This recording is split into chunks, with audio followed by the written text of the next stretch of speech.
Hey y'all, today I figured I'd quickly show you just how to take headshots for a thumbnail for a YouTube video. This is my first time actually doing it, and it was pretty interesting, so I figured I'd just document my process. I made it as seamless as possible. So I already have a camera set up that I use for streaming, right? You can use your phone. I've done that before, but because I have a camera, I have it hooked up to my computer as a webcam. Cool. You can do the same thing with the phone, and I would recommend something like that.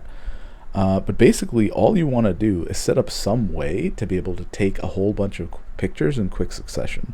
And then you just want to make like a bunch of faces that make sense for the type of video that you're doing. Now, how to think of a good thumbnail idea for your niche? Well, how to think of a good thumbnail. How to think of good thumbnail ideas, thumbnail headshot ideas, right? So what sort of headshot do you want to make? It really just comes down to the vibe that you're trying to give off. You can do like the super, super exaggerated Mr. Beast style faces. Or you can be a little bit more low key, laid back.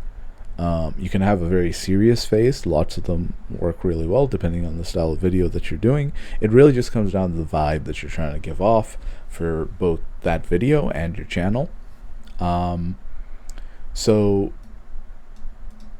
what I did was I just hooked it up as a webcam, right? You can use your webcam, but because I have a nice camera, I'm using it as a webcam. You can use your phone as a webcam, or just put your phone on a tripod, set it on a timer, click the button, and then wait.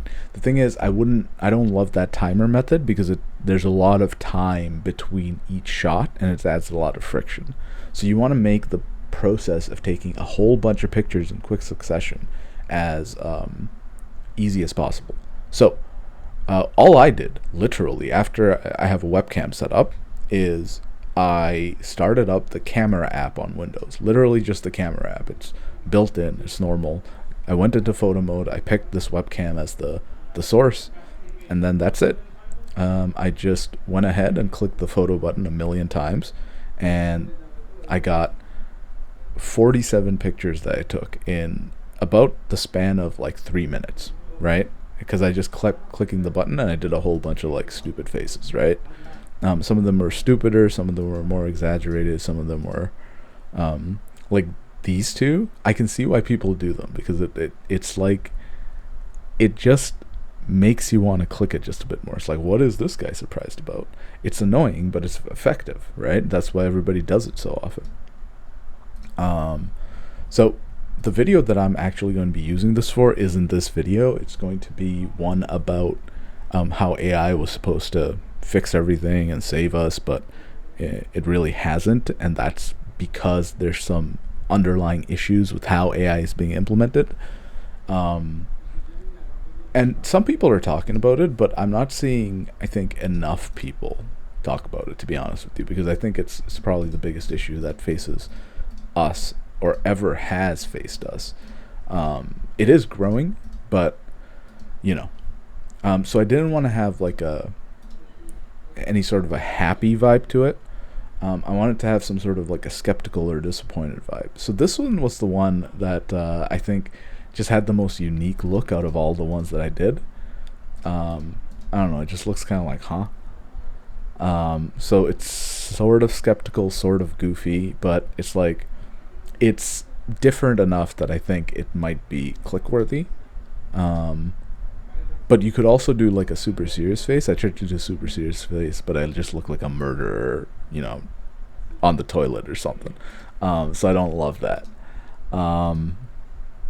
I don't mind this one. This one's pretty good because it's just like I'm disappointed, like a disappointed dad face. So both of those I like for this particular video idea, but even that like super surprise look, that could work for certain types of videos. It's just not for this one. So that's really it. You literally just hook up a webcam or any sort of camera to your computer. You open up the camera app and you just click. Let me actually show you what this looks like. Oh, it can't do it because the camera is being used by OBS. But Let me see. Can I switch?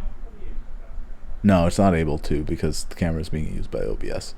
Anyway, that's really the whole idea to this. You just go ahead, take a bunch of pictures, make sure.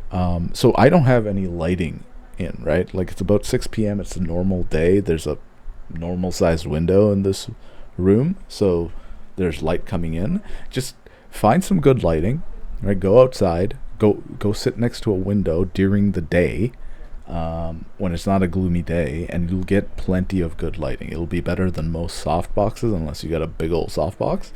You can't do it at night, unless you buy good artificial lighting, because that is crucial. But that's really it. You just have the lighting, you take the photos, and away you go. So that's how you take a decent picture. And out of those 47 images that I took in about 3 minutes, right, I got one, maybe two good ones that I could potentially use for that video.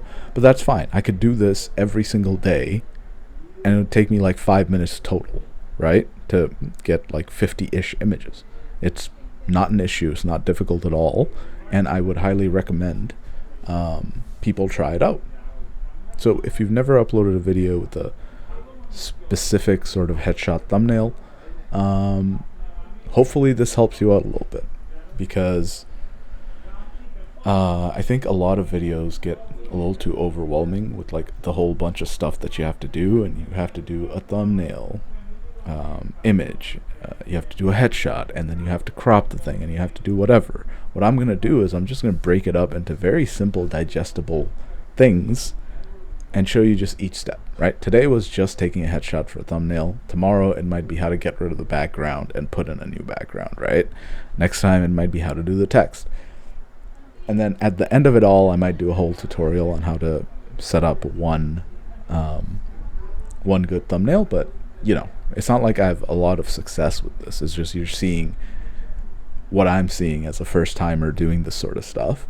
And I think that sort of lens helps a lot for people who are first timers, because even people who have moderate success on YouTube feel a little too far away, because genuinely most people who have moderate success on YouTube have done like dozens, hundreds of like decent videos to even get to that point. So hopefully this helps you guys, and I will catch you on the next one.